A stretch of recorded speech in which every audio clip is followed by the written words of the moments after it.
আজকে আপনাদের সাথে শেয়ার করব একটা মজাদার চিকেন সিঙ্গারা রেসিপি।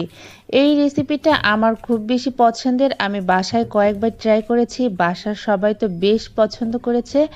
আপনারাও যদি বাসায় এরকম একটা মজাদার চিকেন সিঙ্গারা রেডি করেন, আশা করছি আপনার বাসার সকলেও খুব বেশি পছন্দ করবে। এই চিকেন সিঙ্গারা বানানোর জন্য আমি প্রথমে ছোট ছোট টুকরো করে আলু কেটে নিয়েছি। এরপর এখানে আমি মাংস কেটে নিচ্ছিলাম। এর মধ্যে কে যেন আমার বাসায় নক করছে। আমি দরজা খুলতে যেয়ে আর বাকি ভিডিওটা করতে ভুলে গিয়েছি। মাংসটাও আমি একদম ছোট ছোট করে আলুর মতো করে একদম টুকরো করে নিয়েছি। এখানে খুব বেশি বড় করে মাংসের টুকরো করতে যাবেন না, তাহলে সিঙ্গারার ভিতরে দিয়ে যখন আপনারা শেপ করবেন তখন অনেক বেশি সমস্যা হয়ে যাবে।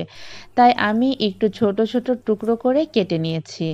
এরপর একটা কড়াইতে তেল গরম করে এর মধ্যে দিয়ে দিচ্ছি কেটে রাখা পেঁয়াজ। পেঁয়াজটা একটু মোটা করে কাটবেন, তাহলে সিঙ্গারাটা বেশি ভালো হবে। পেঁয়াজটা দিয়ে আমি খুব ভালো করে এখানে ভেজে নিচ্ছি। এরপর পেঁয়াজের মধ্যে দিয়েছি শুধুমাত্র তেজপাতা। তেজপাতা ছাড়া আমি এখানে অন্য কোনো প্রকার গরম মশলা ব্যবহার করব না। এবার এখান থেকে কিছু পরিমাণে পেঁয়াজ আমি তুলে রাখছি পরবর্তীতে ব্যবহার করার জন্য। বাকি যে পেঁয়াজ অবশিষ্ট ছিল তার মধ্যে আগে থেকে কেটে রাখা আলুগুলো দিয়ে দিচ্ছি।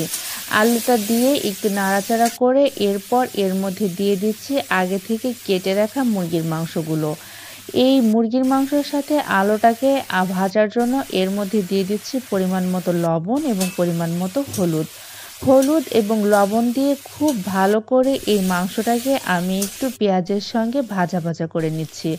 যখন অনেকটা ভাজা ভাজা হয়ে যাবে তখন এর মধ্যে দিচ্ছি আদা রসুন বাটা এবং জিরা বাটা, আর সাথে দিয়েছি খুব সামান্য পরিমাণে গোলমরিচ বাটা।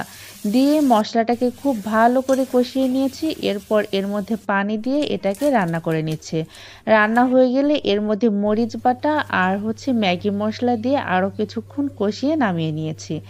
এরপর সিঙ্গারার ডো তৈরি করার জন্য এখানে আমি আটা ব্যবহার করছি, তবে আপনারা চাইলে আটার পরিবর্তে ময়দাও ব্যবহার করতে পারেন।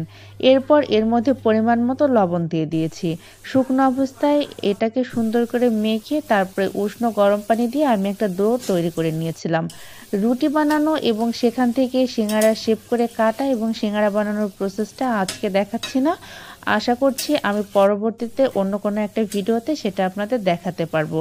এরপর আমি এই সিঙ্গারা বেশ কিছু হয়েছিল, সেখান থেকে কিছু আমি ফ্রোজেন করে রেখেছি আর বাকিগুলো এখানে তেলের মধ্যে সুন্দর করে ভেজে নিচ্ছি। চিকেন সিঙ্গারা তুমি দেখো নাই? তুমি বানানোর সময় দেখো না? আনো যেটা বানানো কড়া বসাতে মোমো